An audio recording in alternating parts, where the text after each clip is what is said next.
वाले बाबा साहब का नहीं, अपना अलग ही संविधान चलाना चाहते हैं। बीजेपी के लोग गांधी जी के संविधान को खत्म करने में लगे हैं।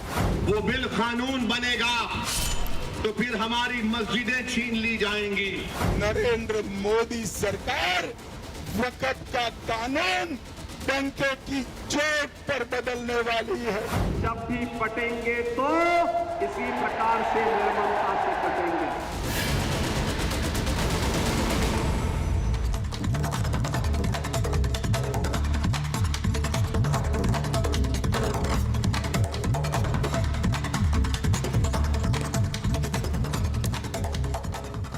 नमस्कार, आपके साथ मैं हूं सुचेता कुकरेती। आप देख रहे हैं अपना फेवरेट शो महाभारत, और महाभारत में आज बात कर रहे हैं वक्फ पर अमित शाह की दो टूक की। वक्फ पर अमित शाह ने क्या आज संदेश दिया है? अमित शाह की दो टूक। गृह मंत्री अमित शाह ने वक्फ पर दो टूक शब्दों में कह दिया कि डंके की चोट पर वक्फ संशोधन बिल इस देश में आकर रहेगा। उन्होंने कांग्रेस पार्टी को संबोधित किया और कहा राहुल गांधी का नाम लेते हुए कि आप इसे रोक नहीं पाओगे। इसका सीधा मतलब यह कि कांग्रेस पार्टी वक्फ बिल को लाने में एक बड़ा रोड़ा अटका रही है। लेकिन अमित शाह ने कहा कि वक्फ संशोधन बिल मोदी सरकार पास कर रहेगी। अब 12 दिनों बाद संसद सत्र शुरू होने वाला है। क्या वक्फ संशोधन बिल अगले सत्र में आएगा? इसी के साथ बात आज होगी चुनाव में जुबानी जंग की। योगी आदित्यनाथ ने मल्लिकार्जुन खड़गे से सीधे सीधे पूछा कि हैदराबाद के रजाकारों पर क्यों नहीं बोलते? उन रजाकारों ने तो आपका पूरा गांव जला दिया था, आपका घर जला दिया था। लेकिन मुस्लिम वोट के डर से आपने रजाकारों पर चुप्पी साधी हुई है। हिंदू संत को तो आतंकी कहना आसान है, पर रजाकारों पर वोट बैंक का डर सता रहा है क्या? आज असदुद्दीन ओवैसी ने भी एक नारा दे दिया। उन्होंने नारा दिया अनेकता में अखंडता का। क्या हर कोई अपने बयान से योगी को टारगेट कर रहा है? इसकी भी आज बात होगी। और इसी के साथ साथ ये भी बताऊंगी कि क्या सबका बैग खुलेगा, क्योंकि उद्धव ठाकरे ने तो शोर मचा दिया कि मेरा बैग खोला गया। इलेक्शन कमीशन ने चेकिंग की, लेकिन इलेक्शन कमीशन का भी जवाब आया और नेताओं का भी, वो भी आपको दिखाऊंगी। लेकिन सबसे पहले आपको दिखाना चाहती हूं कि गृह मंत्री अमित शाह का जो बड़ा हमला आया है वो क्या है। उन्होंने वक्फ पर भी बोला है और मुस्लिम आरक्षण पर भी बोला है। वक्फ बिल पर अमित शाह की दो टूक। उन्होंने कह दिया कि वक्फ बिल आकर मोदी सरकार बदलने वाली है। उन्होंने कहा कि डंके की चोट पर हम वक्फ कानून को बदलेंगे।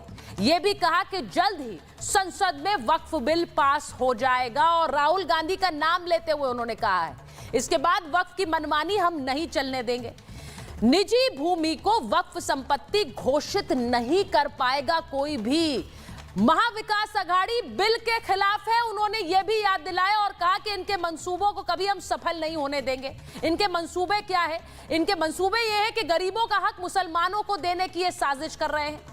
कुछ दिन पहले उलेमा समूह से खड़गे जी मिले थे, ये अमित शाह ने याद दिलाया, और याद दिलाया कि मुसलमानों को आरक्षण देने की उन्होंने बात कही। कैसे मुसलमानों को आरक्षण दे देंगे?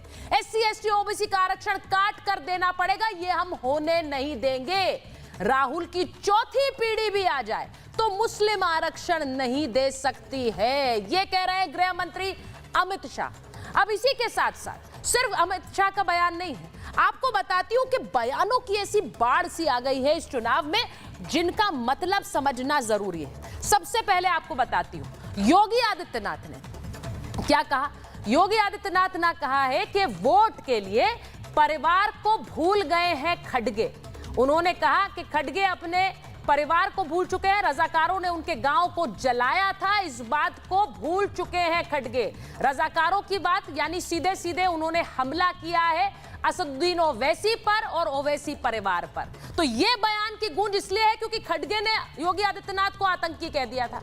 अब वही दूसरा बयान जिसकी गूंज इस चुनाव में है, राहुल की चौथी पीढ़ी मुस्लिम आरक्षण नहीं दे सकती है, ये गृह मंत्री अमित शाह कह रहे हैं। क्योंकि मुस्लिम आरक्षण को लेकर लगातार उलेमा समूह से मिले खड़गे, वहां भी उनसे कहा गया कि मुस्लिम आरक्षण दीजिए तो हम आपको वोट देंगे। इस पर हमलावर है गृह मंत्री अमित शाह। वो कह रहे मुस्लिम आरक्षण नहीं मिल सकता। ना वक्फ की जमीन पर जिस तरह से मनमानी चल रही है वो चलेगी और ना ही मुस्लिम आरक्षण मिलेगा। आज इस पर भी महाभारत कर रही हूं। और इसी के साथ ओवैसी ने क्या नया बयान दिया है।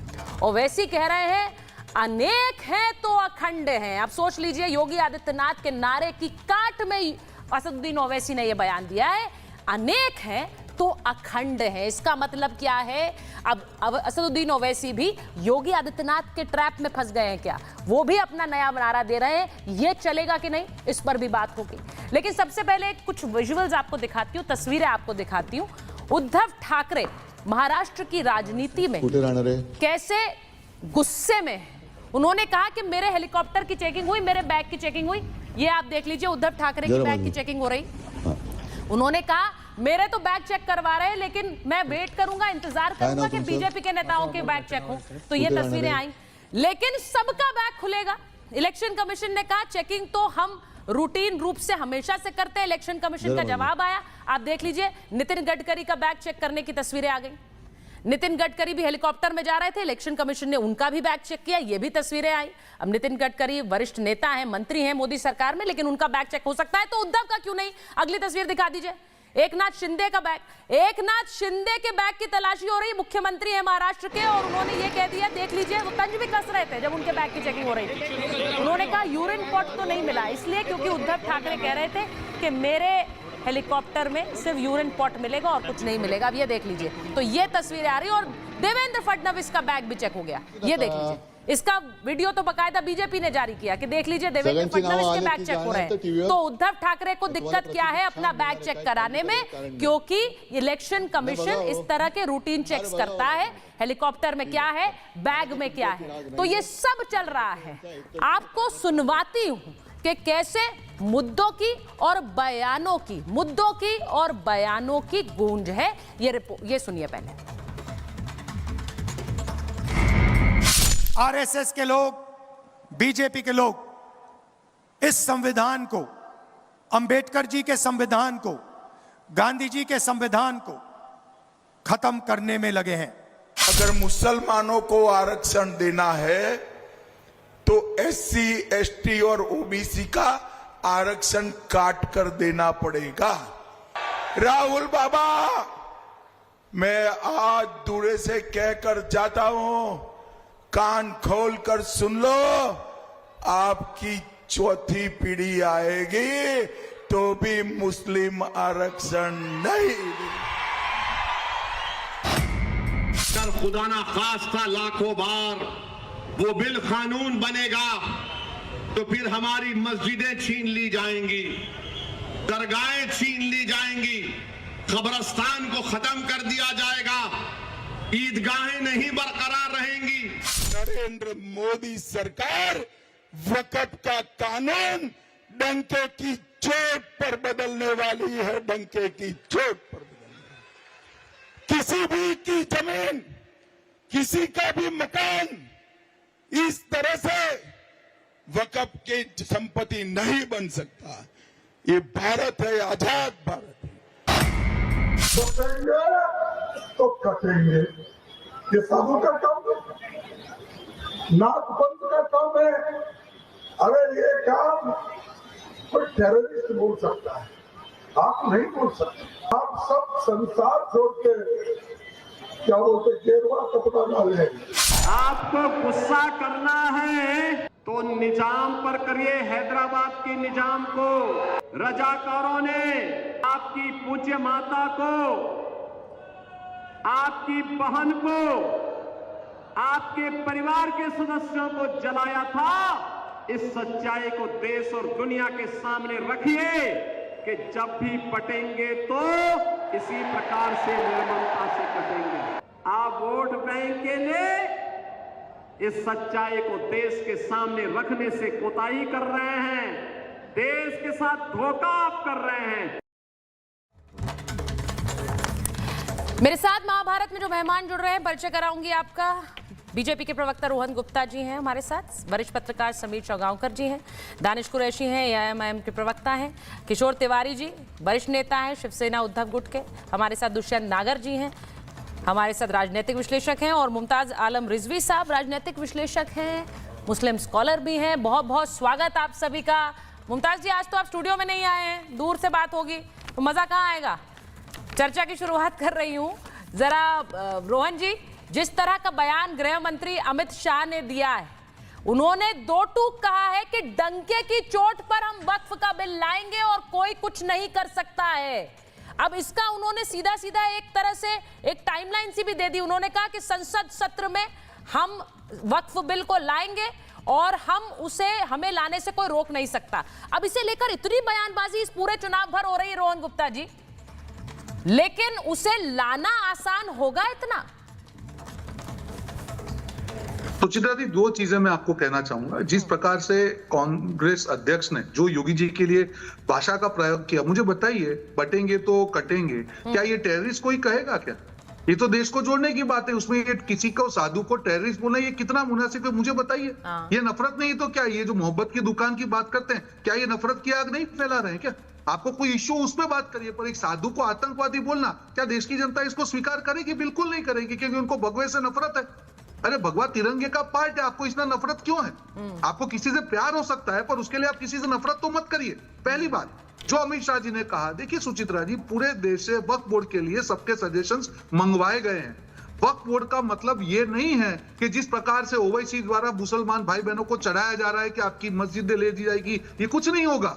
जो सही है वो होगा, जो गलत अभी हो रहा है उसको रोका जाएगा। जिस प्रकार से कर्नाटका में पूरे गांवों को नोटिस जारी है, एक व्यक्ति की 1944 की जमीन के ऊपर नोटिस आएगी, वो रात को सो कैसे पाएगा सुचित्रा सिंह? जहां पे लॉ का दुरुपयोग हो रहा है, आबादित सत्ता जिसको दी गई है, ये पूरे विश्व में एकमात्र ऐसा संगठन है जिसको इतनी आबादित सत्ता दी गई है। तो वक्फ बोर्ड का मतलब ये नहीं है कि मुस्लिमों का कुछ छीना जाएगा। वक्फ बोर्ड का लॉ का जो मतलब ये है कि जो चीज गलत है उसमें उसको सुधारा जाएगा। जो सजेशन सबके आएंगे सामूहिक तौर पे उसको डिस्कशन होगा और जो चीज सबको एप्लीकेबल होगा उसको डाला जाएगा। उसमें चढ़ाने की कौन सी बात है? रोहन जी जरा संक्षेप में जल्दी से जरा हमारे दर्शकों को बताइए। बहुत से लोगों को कंफ्यूजन है, लोगों को लगता है कि भाई जब जेपीसी के अंदर ही सांसद ऐसे बैठे हैं जो खुलकर मुखालफत कर रहे हैं, जो खुलकर कह रहे हैं इसको आने नहीं देंगे, तो फिर कैसे गृह मंत्री कह रहे हैं डंके की चोट पर लाएंगे? सुचित्रा जी, देखिए, देश का जो कानून है देश के संविधान के हिसाब से चलता है।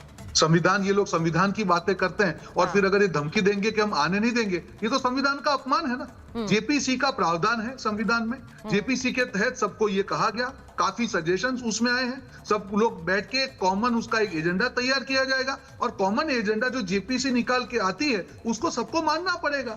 उसमें दादागिरी की तो कोई बात नहीं है और जो चीज रीजनेबल होगी वही उसमें होगी। आप अभी से क्यों उसको भड़काने का काम कर रहे हैं? जो चीज सालों से गलत चल रही है सुचित्रा जी, क्या उसमें सुधार लाना संविधान के खिलाफ है? आप लोग जो बात कर रहे हैं, आप संविधान की बात कर रहे हैं, आप बिन सांप्रदायिकता की बात कर रहे हैं, फिर आप यूनिफॉर्म सुप्रीम कोर्ट की क्यों विरोध कर रहे हैं?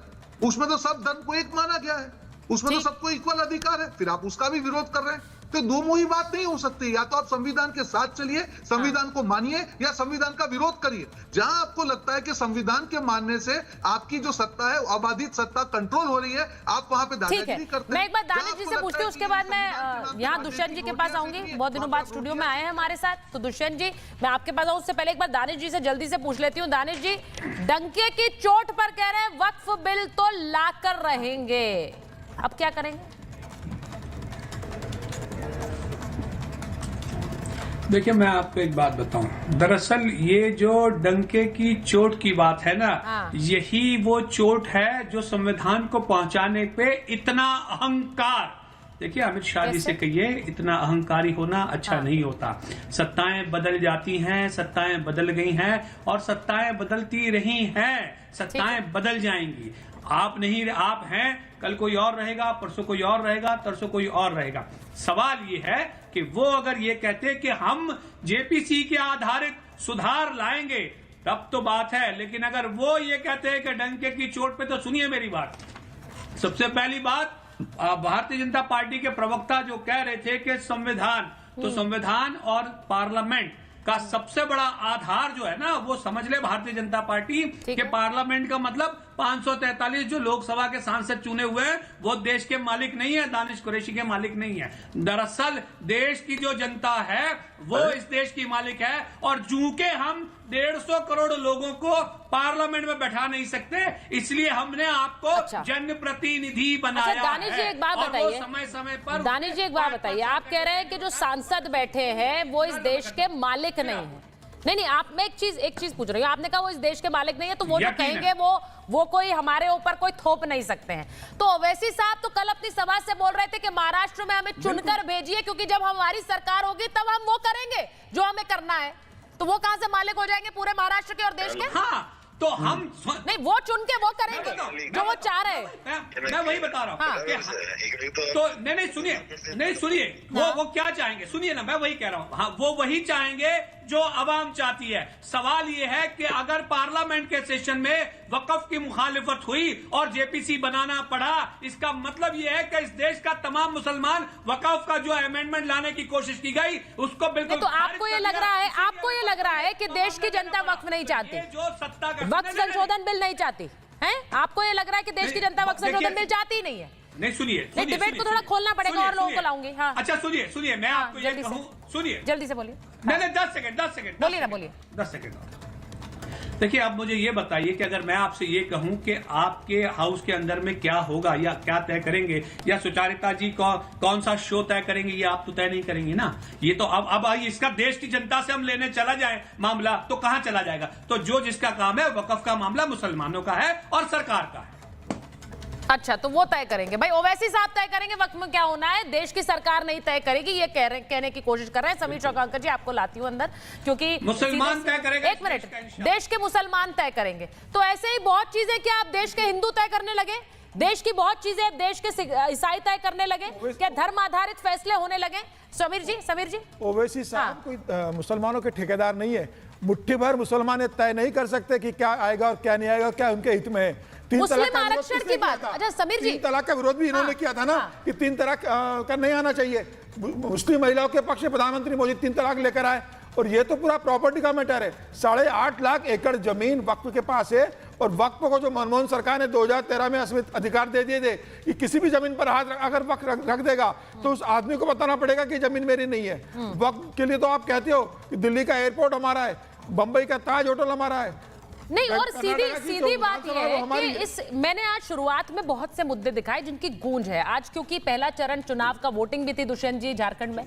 सीधी बात यह है कि मुस्लिम आरक्षण की बात जब कह रहे हैं, तो क्या मुस्लिम आरक्षण की बात करते हुए वो संविधान पर हमला नहीं है? क्या धर्म आधारित आरक्षण की बात है?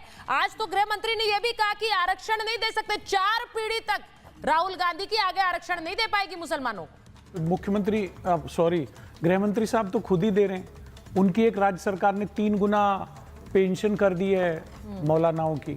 और मैं आपको बताना चाहता हूँ, टीडीपी की गवर्नमेंट है आंध्रा में, वो आरक्षण दे रही है, हज पे एक्स्ट्रा सब्सिडी दे रही है। तो ये कहते कुछ है, एक अलग विषय है, और धर्म के आधार चला ही जाता हूँ। आप अलग विषय है। आप संविधान में धर्म के आधार पर रिजर्वेशन आरएसएस ने यही शिक्षा दी है आपको, धर्म के आधार बोले तो बोलो, कहीं भी रिजर्वेशन का जिक्र नहीं है। किसका विवेचन नहीं है? संविधान में धर्म के आधार पर रिजर्वेशन नहीं दिया जा सकता। अरे तो आपने उस पार्टी के साथ सरकार क्यों बनाई? रिजर्वेशन कैसे देंगे? इस्तीफा दिलवाइए प्रधानमंत्री से। अभी सरकार को, एनडीए की सरकार नैतिकता के आधार पर इस्तीफा दे। अगर आप इसको गलत मानते हैं तो टीडीपी के मैनिफेस्टो में लिखा हुआ है, टीडीपी ने कहा, और टीडीपी इस आधार पे मैंडेट लेके आई है। पिछड़े लोगों उसके मैंडेट का आप इस्तेमाल करके सरकार चला रहे हो, समर्थन नहीं करती कहीं पर भी। उसके मैंडेट के दम पे आप करोड़ों रुपया, अरबों रुपया उद्योगपतियों का माफ कर रहे हो। आप अपने आजू बाजू के लोगों को लाभान्वित कर रहे हो। क्या बात कर रहे हैं आप समीर जी? अरे थोड़ी नैतिकता रखिए, आप करिए।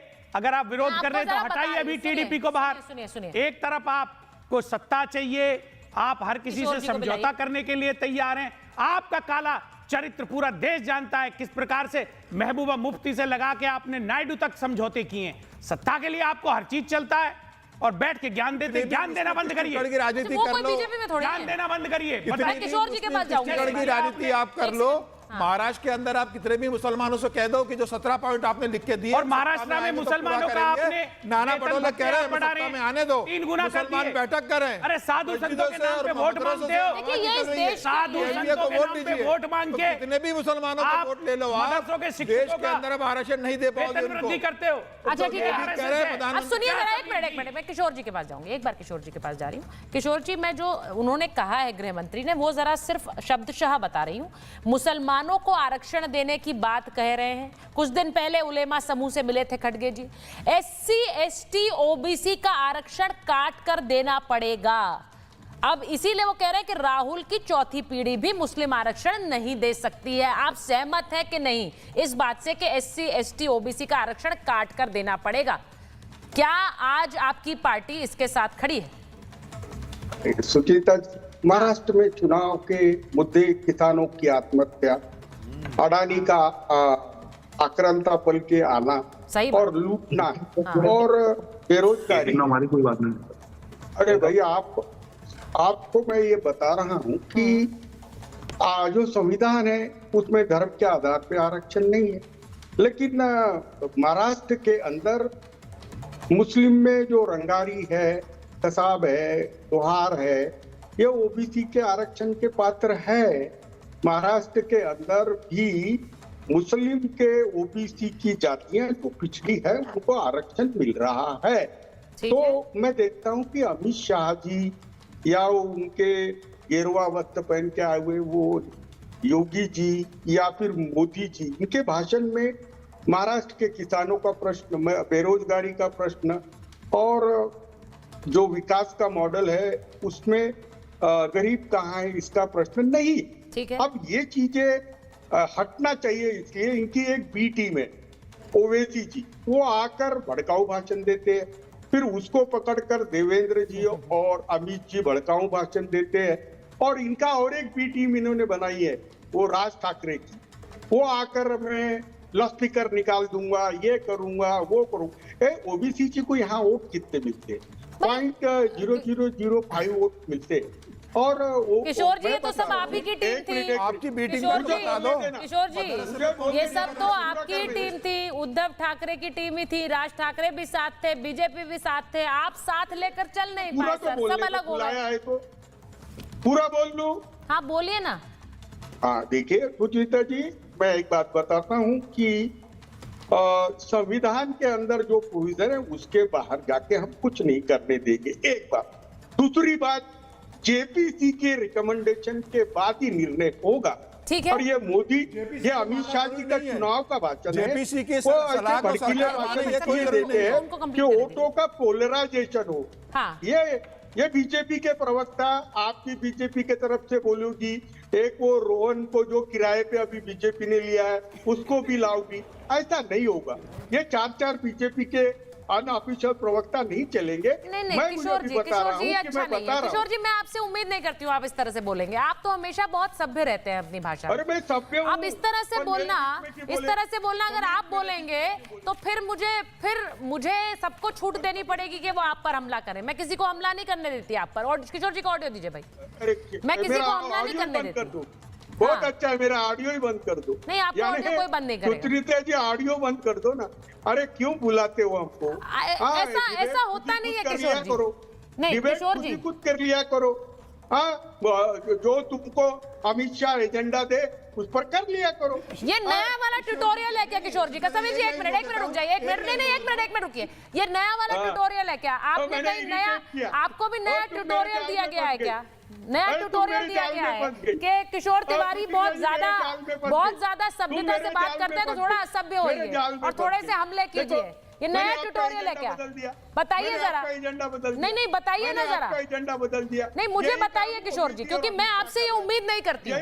लेकिन अगर आप उसी भाषा में बात करेंगे तो मैं भी आपसे उसी भाषा में बात करूंगी जैसे बाकी प्रवक्ताओं से करती हूँ। आई एम सॉरी, मैं आपसे बहुत सभ्य ढंग से बात करती हूँ, लेकिन अगर आप उस भाषा में बात करेंगे तो मैं भी जवाब उसी भाषा में दूंगी फिर सर। और आपकी उम्र का लिहाज करती हूँ हमेशा मैं। सुनिए मेरी बात, नहीं मेरी बात सुनिए आप, मेरी आप बात सुनिए। एजेंडा यहाँ किसी को नहीं दिया जाता, एजेंडा देश का है, उस पर चर्चा सब करेंगे, उस पर एजेंडा हर कोई करे, उस पर बात हर कोई करेगा। इसीलिए आज बात इतने बयानों की हो रही है, अलग अलग बयान है और उन पर चर्चा इसीलिए कर रहे हैं क्योंकि जिस तरह आपने कहा उसी तरह से बयान अमित शाह के भी आ रहे हैं, उद्धव ठाकरे के भी आ रहे हैं। वो तो बैग को लेकर अपनी सियासत अलग चमकाए हुए थे, उनको जवाब इलेक्शन कमीशन ने दे दिया, उस पर तो मैं बाद में आऊंगी। लेकिन पहले मुमताज जी के पास एक बार चली जाती हूँ। मुमताज जी, मुस्लिम आरक्षण की बात हो रही है, देखिए जरा, किशोर तिवारी जी बैठकर कह रहे हैं यहाँ पर कि भाई मुसलमानों के साथ उसमें भी बहुत उनके साथ ज्यादती हो रही है तो उनको मुस्लिम आरक्षण देना चाहिए। अब देखिए उद्धव ठाकरे की पार्टी भी जब मुस्लिम आरक्षण की बात करने लगे तो ये तो मुझे लगता है कि कैसे कैसे सियासत में यू टर्न नहीं फुल सर्कल होता है, उसको देख लीजिए। पर आप बताइए मुझे, उन्होंने कहा है आज नहीं हो सकता, ये संविधान के खिलाफ नहीं है क्या? नहीं, संविधान के खिलाफ कहाँ से होगी, आप बताइए। अच्छा, नहीं है। मुसलमानों के अगर रिजर्वेशन देने की बात हो रही है, हाँ, तो उसको आप देख लीजिए ना। मुसलमानों की हालत दलितों से बदतर हो गई। मुसलमान एजुकेशन में पिछड़ गया, समाजी एतबार से पीछे हो गया। कौन है उसका जिम्मेदार? मुसलमान जो है, जिम्मेदार कौन है उसका? कोई भी जिम्मेदार हो, जिम्मेदार कोई भी हो, वो नहीं बोलेंगे। जिम्मेदार यहाँ का सियासी सिस्टम है, यहाँ पे जिम्मेदार जो है, जाहिर सी बात है कांग्रेस है। ठीक है, कांग्रेस ने ही सच्चर कमेटी जो है वो बनाई थी डॉक्टर राजेंद्र सच्चर के क़यादत में, और वो रिपोर्ट आई तो उससे पता चला। ठीक है, लेकिन अब सवाल ये है कि जिसने किया वो किया, रिपोर्ट आई उसमें 75 रिकमेंडेशन दी गई कि कैसे मुसलमानों को अपलिफ्ट किया जाए, कैसे उन्हें ऊपर उठाया जाए। अब सुचारिता जी देखिए, ऐसा है कि अगर देश में हमेशा ही मिसाल दी जाती है कि जिस्म का अगर कोई हिस्सा कमजोर हो तो जिस्म जो है स्वस्थ नहीं कहलाता है। ठीक है, तो अगर इस देश में जब हमारे प्राइम मिनिस्टर 140 करोड़ की बात करते हैं तो मुसलमानों कैसे पीछे छोड़ने की लोग बात करते हैं? और देश के गृह मंत्री उनकी क्या जिम्मेदारी? वो सिर्फ जो है भाजपा के लीडर नहीं है, उनको ये सोचना चाहिए। जब मामला जेपीसी में है तो एक गृह मंत्री कैसे इस तरह से बात कर सकते हैं कि हम तो पास बोल ही नहीं सकते, गैर कानूनी है, संविधान के खिलाफ है ये। तो संविधान में क्या लिखा है मुमताज जी, जरा वो भी तो बताइए। संविधान में क्या लिखा है? इस चुनाव में बार बार संविधान का जिक्र फिर आ रहा है। राहुल गांधी ने कह दिया संविधान नहीं पढ़ा है मोदी जी ने, हैं? दुष्यंत जी ये कह रहे हैं, लेकिन संविधान तो ऐसा लग रहा है उसमें लिखा क्या है भाई? धर्म आधारित आरक्षण की तो बात नहीं है। देखिए, संविधान जो वक्फ कानून है ये क्या संविधान से आया है? बताइए समीर जी, जिसको लेकर हर कोई पीछे पड़ गया है इसके पीछे। देखिए, वक्त कानून तो बहुत पहले स्क्रैप हो जाना चाहिए था, उसमें बदलाव की जरूरत नहीं है, उस वक्त को हटा ही देना चाहिए था। तो प्रधानमंत्री नरेंद्र मोदी के दरिया दिल है, अमित शाह का बड़ा मन है कि वो कह रहे हैं कि इसके अंदर कुछ बदलाव करेंगे। 8.5 लाख एकड़ जमीन इकट्ठा कर लेते हो आप, और किसी भी 1300 एकड़ के गांव पे आप जमीन दावा ठोक देते हो, और सरकार उसको नोटिस भेज देती है, कर्नाटक की कांग्रेस सरकार की है, वक्फ की जमीन होने वाली, आप उसका जवाब दीजिए। पूरे हिंदुस्तान की जमीन पर कब्जा करने की आप कोशिश करते हो। और जो अभी प्रवक्ता बता रहे थे मुसलमानों को लेकर, जब मुस्लिम इस देश के साथ जुड़ेगा तो वो विकास करेगा। अगर मुसलमान ये कहेगा कि वक्फ बिल अगर हम पाकिस्तान चले जाते तो लाहौर से लेकर लखनऊ तक पाकिस्तान का हिस्सा होता। अगर वो ये कह देंगे कि आज पाकिस्तान को हम चले जाते तो हिंदुस्तान का क्या हश्र होता? इस देश में रहकर अगर आप जिससे प्यार नहीं करोगे, इस देश के जंगल जमीन से आप प्यार नहीं करोगे, प्रधानमंत्री मोदी के 2047 का जो विकसित भारत है उसका आप समर्थन नहीं करोगे, और आप देश को तोड़ने वाली ताकतों का समर्थन दोगे, तो आप कैसे विकास करोगे? मुझे लग रहा है मुसलमानों को सीखने की जरूरत है। मैं बताना चाहता हूं, संघ के समर्थक एक वर्ग के खिलाफ, एक संप्रदाय के खिलाफ ऐसी अनर्गल बातें कर रहे हैं। कल बयान आया खुद एपीजे अब्दुल कलाम, मुस्लिम नेताओं का बयान आया, भारत के 15 मिनट पुलिस हटाने की बात, और वो एक मुसलमान थे। वैसे क्या और मैं आपको बताना चाहता, मुझे बीच में मत टोकिए, मैं आपको ये बताना चाहता हूं कि इंटरकॉन्टिनेंटल बैलिस्टिक मिसाइल जैसा भारत का एक स्वाभिमानी जो प्रोजेक्ट चल रहा है, उसमें एपीजे अब्दुल कलाम की कितनी बड़ी भूमिका थी। ब्रिगेडियर उस्मान, भारतीय जनता पार्टी में सब सलाम करते हैं, उनको कौन नहीं सलाम करता है? आपने सलाम कौन नहीं करता है? उनका अभिनंदन कौन नहीं करता है? आप ऐसी बातें कर रहे हैं। नहीं, सभी मुसलमान आप ये भारतीय जनता पार्टी, मैं आपको बताना चाहता हूं, ब्रिगेडियर उस्मान 1947-48 में ब्रिगेडियर थे भारतीय सेना के। उन्होंने उनको जिन्ना ने कहा कि आप पाकिस्तान राष्ट्रवादी मुसलमानों की कोई बात नहीं कर रहा, उन्होंने अपनी जान हिंदुस्तान के लिए, बात नहीं कर रहा, ये यहाँ पर उन्होंने अपनी ओवैसी के लोग हैं, ओवैसी की बात की जा रही है। वो कश्मीर में लड़ते हुए शहीद रोहन जी को लीजिए जरा, आप देश के भाई दुष्यंत जी इसको आप ना, आप इसको देखिए समीर जी, ऐसे एक स्वस्थ राष्ट्र का आप निर्माण बाधा उत्पन्न कर रहे हैं, आप देशभक्त लोगों का मनोबल तोड़ रहे हैं। अच्छा आप दोनों एक मिनट रुकिए, मैं बाहर जाना चाह रही हूँ। दुष्यंत जी जो आप बोल रहे हैं, रोहन जी अगर आपने जिनका नाम लिया, आपको लगता है कि एपीजे अब्दुल कलाम की आप बात कर रहे हैं, क्या वो मुसलमानों को आरक्षण की वकालत करते थे या बोलते थे? आपने बोला, मैं तो ये कह रही हूँ जो व्यक्ति, जिस व्यक्ति पर पूरे देश को फक्र है, नाज है, जिनका सब अभिनंदन करते रहे, उनका नाम लेकर आप कह रहे हैं कि भाई मुसलमानों को बांटने की बात है। मैं रोहन जी आपसे पूछ रही हूं, मुस्लिम आरक्षण, वक्फ बिल, ये सब इस चुनाव में मुद्दे हैं, इसलिए भी है क्योंकि बकायदा जमीयत ने झारखंड में बोल दिया, यहाँ उलेमा काउंसिल ने महाराष्ट्र के लिए बोल दिया कि भाई आप वोट तभी मिलेगा जब आप वक्फ का समर्थन नहीं करेंगे, वोट तभी मिलेगा जब आप आरक्षण देंगे। ये हो क्या रहा है? सुचित्रा जी, यही चीज समझने की बात है। हमारे एक साथी अभी बोल रहे थे कि आज भी मुसलमान पिछड़ा है, जहां पे 75 में से 60 साल कांग्रेस ने शासन किया, जहां पे वक्फ बोर्ड जैसा एक मजबूत लॉ दिया, फिर भी अगर उसका फायदा मुसलमान भाई बहनों को नहीं मिला तो क्या हो रहा है? ये वक्फ में सुधार की बात कर रही है, वक्फ को हटाने की बात नहीं है, मस्जिदों को लेने की बात नहीं है, दरगाह को हटाने की बात नहीं है। यही तो जो प्रोपेगेंडा है फैलाया जा रहा है। कोई चीज अगर गलत चल रही है, उसका लॉ का मिसयूज हो रहा है, अगर उसको हम लोग देश के संविधान के हिसाब से उसको करेक्ट कर रहे हैं, तो ये मुसलमान के खिलाफ कैसे हो गया?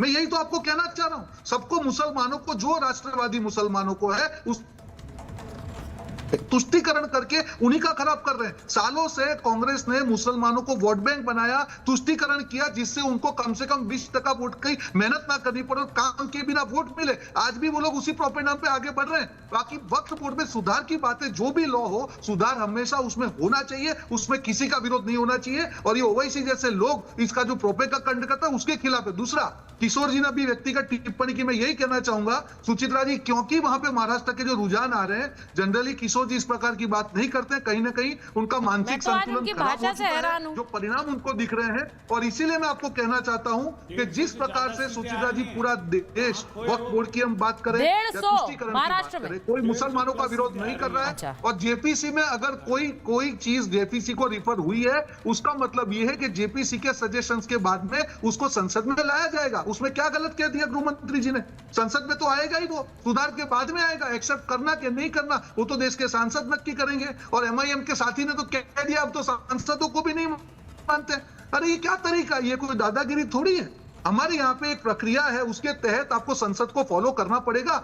आप उसको नहीं नकार सकते हैं, देश के संविधान को नहीं नकार सकते। अच्छा देखिए, मैं ओवैसी साहब का एक बयान पढ़ना चाह रही हूँ। चेतन, आप इसे चला भी सकते हैं कि कैसे वक्त बहाना है और निशाना। एक मिनट दानिश जी जरा सुन लीजिए, मैं फिर उसके किशोर जी के पास भी जाऊंगी। दानिश जी एक बार सुनिए जरा, मैं ओवैसी साहब की बात बता रही हूँ। उन्होंने जो कहा है, उन्होंने कहा कि मैं कहता हूं अनेक है तो अखंड है। उन्होंने एक नया नारा दे दिया आज, उन्होंने कहा अनेक है तो अखंड है। अब योगी आदित्यनाथ का नारा, उसके बाद नरेंद्र मोदी का नारा, उसके काट में लगातार नारे दिए जा रहे हैं। वहां यूपी में अखिलेश यादव दे रहे हैं, यहाँ ओवैसी साहब ने भी दे दिया अनेक है तो अखंड है। उन्होंने कहा संविधान है तो सबका सम्मान है।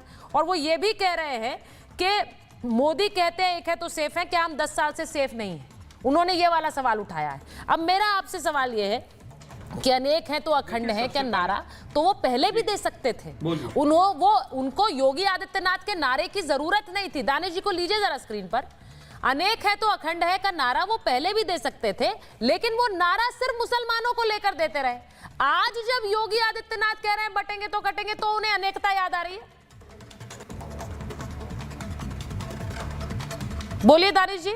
बता दो, बिसात की बात की जाए तो योगी आदित्यनाथ की कोई बिसात नहीं है। बैरिस्टर असदुद्दीन ओवैसी साहब के साथ अगर बहस करने का शौक है तो बुला लें, योगी आदित्यनाथ को भी बिठा दें और मोदी जी को भी बिठा दें।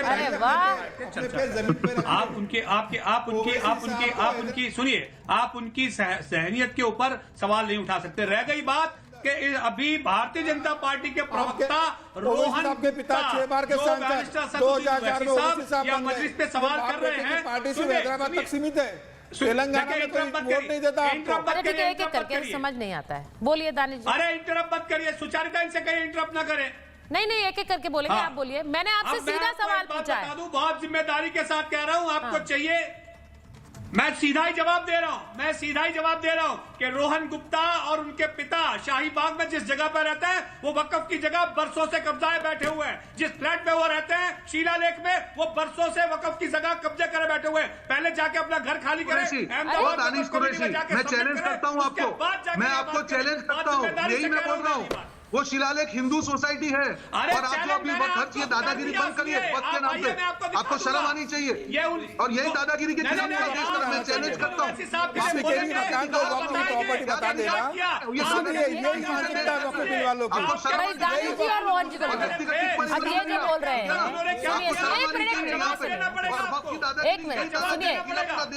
अब देखिए, ये तो लाइव टेलीविजन पर लाइव शो में, सुनिए मेरी बात जरा दानिश जी, आप इस बात का उदाहरण दे रहे हैं कि क्यों वक्फ संशोधन बिल जरूरी है।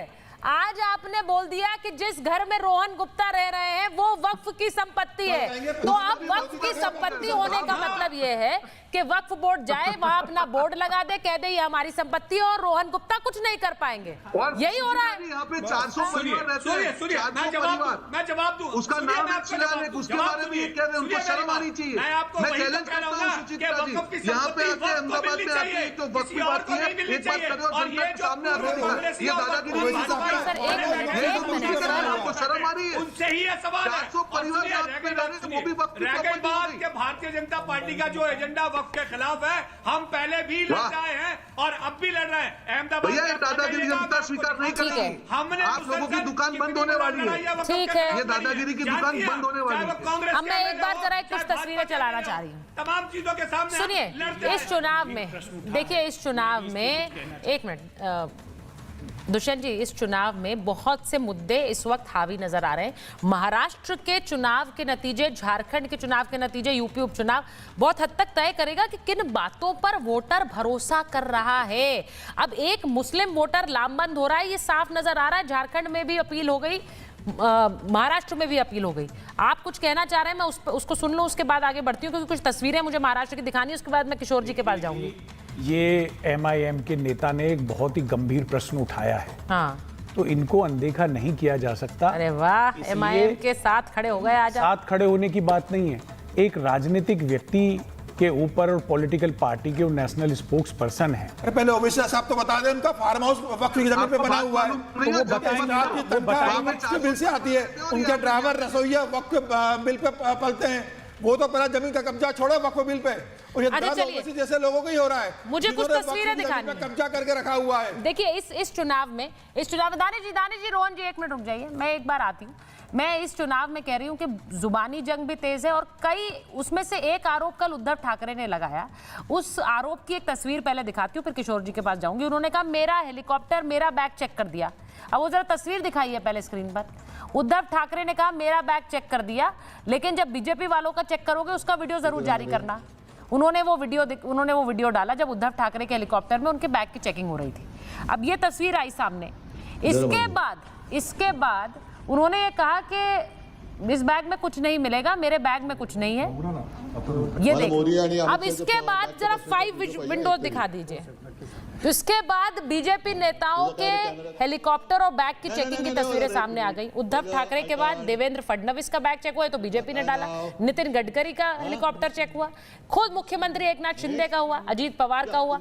और इस पर इलेक्शन कमीशन ने जवाब दे दिया किशोर जी। उन्होंने कहा कि देखिए इससे पहले भी गृह मंत्री का भी चेक हुआ है, प्रधानमंत्री का भी चेक हुआ और बीजेपी के राष्ट्रीय अध्यक्ष जेपी नड्डा का भी चेक हुआ है। तो ये जो मुद्दा बनाया ये उल्टा ही पड़ गया उद्धव ठाकरे को। किशोर जी,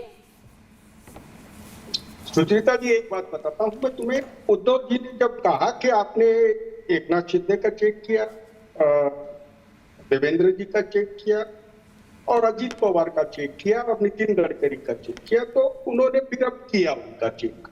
चेक भी कैसा किया, वो फर्जीवाड़ा था। हमारे यहाँ तो उन्होंने एक ही दिन में 4 बार उनका चेक किया। मैं आपको अभी बता रहा हूँ, एक बात मैं बता रहा हूँ। महाराष्ट्र में उद्धव ठाकरे का बैग वगैरह चेक करने की बात ये पहली बार आई है। और रोहन गुप्ता, याद रखना, सरकार हमारी आ रही है, उखाड़ के देखते हैं उखाड़ के आएंगे। आप किराए पे बोलिए उद्धव जी तो सीएम बनने नहीं वाले हैं, हमारी सरकार हो तो भी नहीं बनने वाले हैं, तो उद्धव जी क्या करेंगे फिर? अरे उखाड़ के रखते हैं। उद्धव जी तो बनेंगे नहीं। लॉलीपॉप दिखा दिया आपको शरद पवार ने। अरे भाई 85 पे रोक दिया आपको। अब तुम 24 तारीख को मेरे को मिल लेना महाराष्ट्र में। तो मिल लेंगे ना, मैं आऊंगा, मैं बॉम्बे में ही। किससे कर रहे मालूम है? गद्दार से, वो नेचुरल करप्ट से 23 को ही मिलेंगे। पार्टी फोड़िया देवेंद्र से और नितिन गडकरी तो हमारे। अरे उद्धव जी को बोलेंगे ये तो खाली सीएम पद के लिए जिसने अपनी विचारधारा से कॉम्प्रोमाइज किया उसको मालूम चलेगा 23 को। अरे कहाँ दूर है 23 तारीख, हम बात कर लेंगे 23 तुम किराए पे आए हो इधर, इतनी वफादारी मत बता। अरे आप भाड़े पे हो, बता रहा आपने तो अपनी विचारधारा, अपना जमीन बेच दिया। किराए पे तो आप हो, अपनी उम्र का आपको ख्याल नहीं है, आप किराए पे हो।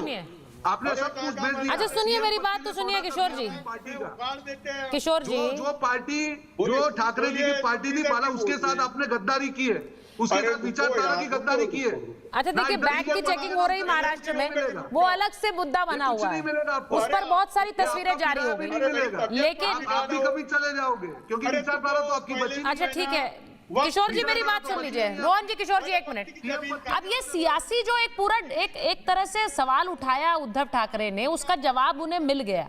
ये तस्वीरें जब जारी हुई हैं, एकनाथ शिंदे तो तंज भी कस रहे थे, वो एकनाथ शिंदे तंज भी कस रहे थे ना किशोर जी। ये दिखावा है, ये छलावा है। इलेक्शन कमिश्नर जो है वो बीजेपी के पेरोल पे काम कर रहे हैं। ये क्या नहीं तो ये तो आप सीधे सीधे इलेक्शन कमीशन पर सवाल उठा रहे हैं भाई। क्या तरीका है किशोर जी, आप तो इलेक्शन कमीशन पर सवाल उठा रहे हैं। अरे बड़े जवाबदारी से बोल रहा हूँ, राजू कुमार अब 23 को पीटेंगे, ईवीएम पे पीटेंगे डंका 23 को। के पेरोल पे है और वो सुनने में नहीं, ये बहुत सैड है, ये बहुत दुखद है किशोर जी। क्या गंदी भाषा है। आज कौन सी ट्यूटोरियल क्लास में गए हैं आप? आज कौन सी क्लास में गए हैं? संजय राउत की क्लास ले ली क्या आज आपने? आज इनका कभी भी किशोर जी ने ऐसी भद्दी आज भाषा का संजय राउत की क्लास में गए क्या? सालों से मैं डिबेट कर रहा हूं। आज मैं विश्वास ही नहीं कर पा रही हूँ कि ये किशोर तिवारी जी बोल रहे हैं। मैं सच कह रही हूँ, किशोर तिवारी जी बोल रहे हैं, मैं भरोसा नहीं कर पा रही। मैं सीरियस में आ जाता हूँ कि मैं थोड़ा सीरियस भी हो जाता हूँ कि उद्धव जी की उस दिन बहुत ज्यादा इरिटेट किया। एक ही दिन में सोलापुर, वनी, दारवा और 40 गांव हर जगह चेक की और उनकी 2 सभाएं कैंसिल करनी पड़ी। तो ये कोई तरीका थोड़ी हुआ। हाँ, और मुझे बताइए, अगर आपने सोलापुर में चेक कर आज आपने किशोर जी महाभारत में रिपब्लिक भारत पर एक हमें बड़ी हेडलाइन दे दी है कि उद्धव ठाकरे की पार्टी कह रही है कि चीफ इलेक्शन कमिश्नर बीजेपी के पेरोल पर है। मुझे ये कहने में दुख भी हो रहा है कि वो बयान देने वाले आप हैं, लेकिन ये बड़ी हेडलाइन आपने दे दी है और ये बहुत दुखद है। आप कह रहे हैं चीफ इलेक्शन कमिश्नर बीजेपी के पेरोल पर है। ये उद्धव ठाकरे का मैं की पार्टी का आधिकारिक बयान मानूं? ये इंडिया अलायंस का आधिकारिक है। वो कह रहे हैं इंडिया अलायंस का आधिकारिक है भाई, दुष्यंत जी कह रहे हैं सारी पार्टी। अरे सुचिता जी, मैं बताता हूँ, अरे सब कलेक्टर को राजू कुमार ने फोन किया था, जितना तंग करना है उद्धव जी को करो। उसके बाद उद्धव जी की जब ये वीडियो आया समीर जी, बोला ये बड़ा दुखद है। किशोर जी सुन लीजिए, बिना किसी आधार के, बिना किसी तथ्य के उद्धव ठाकरे की अगर 2 बार चेकिंग हो जाती है तो उद्धव ठाकरे का अहंकार और व्यवहार देखिए। उन अधिकारी से पूछते हैं आप कहां से आए हो, वो कहते हैं गुजरात से। अच्छा, गुजरात से आए हो, जैसे गुजरात का हिंदुस्तान का हिस्सा नहीं है। जिस तरीके से अहंकार उद्धव ठाकरे के अंदर है कि मैं राजा का बेटा, मैं मातोश्री का रहने वाला, मैं पूर्व मुख्यमंत्री, मेरे हेलीकॉप्टर की चेकिंग निवेश इस देश में प्रधानमंत्री के हेलीकॉप्टर चेक होते हैं, रहने वाले गृह मंत्री के हेलीकॉप्टर चेक, मुझे बड़े दुख के साथ देश को बताना पड़ रहा है चेक होते हैं और मराठी मानुस को बताना पड़ रहा है। गडकरी साहब का चेक हुआ, कुछ बोले लाख करोड़ रुपए का निवेश जो महाराष्ट्र में होना था, मुख्यमंत्री एकनाथ शिंदे का चेक हुआ, ठीक है, ठीक है, राहुल गांधी का हेलीकॉप्टर चेक हो गया था। मुझे लगता है कितनी तकलीफ हो गई थी। आप भी मराठी देखिए किसके बैग में क्या निकला, ठीक है ना दुष्यंत जी। करोड़ का निवेश जो महाराष्ट्र में होना था उसको डाइवर्ट कर दिया गुजरात। चलिए, ये वही वाला आरोप है जो चुनाव में लगा है। देखिए कितने बैग खुल गए हैं। बैग तो बहुत सारे खुल गए हैं, लेकिन कलाई किसकी खुलेगी वो तो 23 के बाद पता चलेगा। और यहाँ पर किशोर जी कह रहे हैं कि 24 को मिलना रोहन गुप्ता, तो हम लोग सब इंतजार करेंगे 24 तारीख का, और उस पर हम सब मिलेंगे, फिर से बैठेंगे किशोर जी। और फिर मैं उम्मीद कर रही हूँ कि उस दिन हमें पुराने वाले किशोर जी मिलेंगे, आज वाले नहीं। बहुत बहुत धन्यवाद आप सबका महाभारत में।